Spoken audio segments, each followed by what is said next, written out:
Bonjour, j'ai le plaisir aujourd'hui de vous présenter le livre intitulé Ce n'est pas trop tard, écrit par Junior Perrette. Dans ce livre, l'auteur traite de 5 sujets: la relation avec soi, la fragilité humaine, la résilience, la recherche de la perfection et la volonté des autres.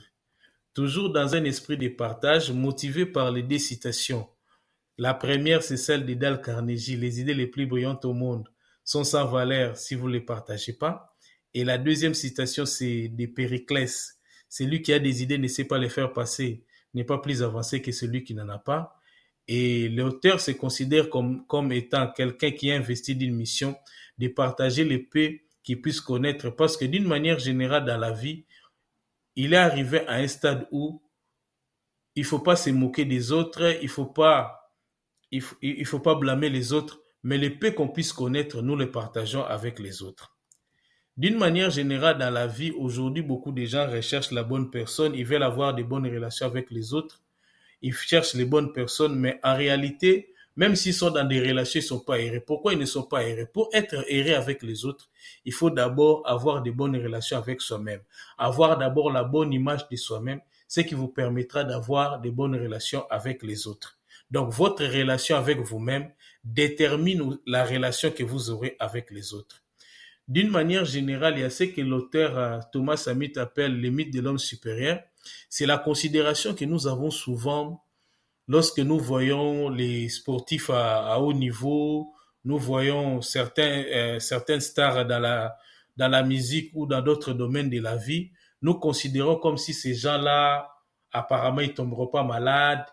Peut-être, bon, on voit pas comment est-ce qu'ils peuvent mourir, mais c'est juste un mythe que nous entretenons. Or, en réalité, tant que nous aurons ce corps, nous sommes tous fragiles. Si l'être humain n'était pas fragile, les différents types d'assurance n'auraient pas existé. La résilience, d'une manière générale dans la vie, nous rencontrons souvent les difficultés. Et d'une manière générale, les difficultés sont très pédagogiques. C'est aussi une médecine préventive contre l'orgueil. Et souvent, les gens ont tendance à ne... Bon, il faut pas aimer les difficultés, mais les difficultés, c'est qui nous apportent. D'une manière générale, les difficultés, c'est comme une feuille de papier. Il y a les rectos et les versos. Les rectos, c'est la partie souffrante, stressante, où nous avons des difficultés, nous avons des problèmes, nous avons les cœurs serrés. Mais les versos de la souffrance, c'est tout ce que nous acquérons, les capacités que nous acquérons, le courage, la foi, la persévérance et la confiance. Donc, d'une manière générale, lorsque les difficultés vous arrivent dans la vie, vous devez vous poser des bonnes questions, à savoir qu'est-ce que vous allez retenir de ces difficultés-là, parce que tout ce que nous apprenons pendant les moments difficiles, tout ce que nous apprenons pendant les moments difficiles, ça nous aide toujours dans l'avenir. La recherche de la perfection. Beaucoup de gens veulent entreprendre et veulent faire, entre guillemets, comme les grandes choses, mais ce qui les empêche, ils veulent faire tout à la perfection. Je ne suis pas contre le fait de faire les choses bien, mais la recherche, nous devons faire les choses bien. Mais la recherche de la perfection, comme le disait Elisabeth Gilbert, la recherche de la perfection est une version haute gamme de la peur. Donc, elle vous dit que vous n'êtes pas assez doué, elle vous fait perdre le temps. D'une manière générale, si tout était parfait, la technologie que nous avons maintenant, nous n'arriverons pas à ce niveau. Donc, chaque génération apporte toujours sa contribution. Mais c'est que nous avons le devoir de faire bien les choses, mais les générations qui viendront après nous, ou ceux qui viendront quelques minutes après nous, qui verront ce que nous avons fait, ils trouveront toujours quelque chose à corriger. Mais nous devons faire bien les choses. La volonté des autres. Il y a des gens qui ne veulent pas prendre des décisions eux-mêmes par rapport à votre vie. Ce n'est pas mal d'avoir des conseillers, mais vivre en pensant ce que les autres diront, c'est vivre dans une prison dans laquelle beaucoup sont sans pour autant le savoir. Si tout le monde attendait la volonté de tous ou ce que les autres vont dire, Galilée et Copernic n'allaient jamais exister, Barack Obama ne serait jamais président des États-Unis. Donc, nous vous avons présenté les livres intitulés Ce n'est pas trop tard de Junior Perrette. Ce n'est pas trop tard d'avoir de bonnes relations avec soi, de comprendre que d'une manière générale dans la vie, nous sommes tous fragiles et de pouvoir avoir une résilience avoir de la résilience face aux aléas de la vie et ne pas toujours rechercher la perfection.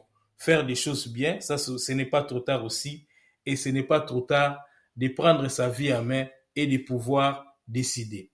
Dans ce livre, l'auteur ne s'arrête pas seulement là à parler des 5 sujets, mais il a ajouté un bonus, les 5 images du passé pour un meilleur avenir, où vous allez comprendre que d'une manière générale, chacun de nous a une image du passé. L'image du passé, le passé peut être une prison pour votre vie, et dans les livres, vous découvrirez les autres images du passé. Nous, c'est Vision Biosphère. Vision, c'est l'image mentale de ce que l'on veut entreprendre, ou voir la fin au commencement. Et la biosphère, c'est un terme tiré de l'écologie. L'écologie qui étudie les êtres vivants et leurs rapports avec leur milieu. Et la biosphère, ça veut dire là où la vie est possible en permanence. Parce que dans la vie, d'une manière générale, tout ce que vous allez faire, avant de le faire, vous allez avoir premièrement une vision. Et cette vision-là vous permettra de voir la possibilité. Et ces possibilités-là vous amèneront à agir. C'est pourquoi nous disons souvent une vision sans action n'est que rêverie et des actions sans vision ne sont que des passe-temps. Et notre slogan est voir la vie dans toutes ses possibilités. Ce livre n'est pas le seul livre. Donc, il y a d'autres livres, par exemple, si vous avez des problèmes avec, vous avez des difficultés à avoir de bonnes relations avec les autres, il y a comment réussir avec les autres, les relations humaines comme une arithmétique. L'auteur a écrit aussi un merveilleux livre intitulé Découvrir, développer, déployer ses talents. Donc, nous vous avons présenté les livres Ce n'est pas trop tard. Donc, voici un livre qui vous aidera à échapper à un monde pessimiste qui semble ne rien vous offrir. Et il vous transportera dans l'univers des possibilités. Et nous disons souvent, ce que tu ne veux pas apprendre dans les calmes, tu l'apprendras dans les larmes. Voici une occasion d'apprendre dans les calmes. Nous sommes aussi disponibles au travers des réseaux sociaux, des réseaux professionnels comme LinkedIn. Nous sommes sur Instagram, Facebook et nous avons notre compte Vision Biosphère. Nous avons aussi notre compte YouTube Vision Biosphère. Et n'hésitez pas de vous abonner à nos réseaux sociaux. Dans l'entretemps, portez-vous bien et passez une excellente journée, une excellente soirée en fonction de l'heure où vous nous avez suivis. Merci, c'était Vision Biosphère, voir la vie dans toutes ses possibilités. Les idées les plus brillantes au monde sont sans valeur si vous ne les partagez pas. Et celui qui a des idées ne sait pas les faire passer, n'est pas plus avancé que celui qui n'en a pas. À bientôt.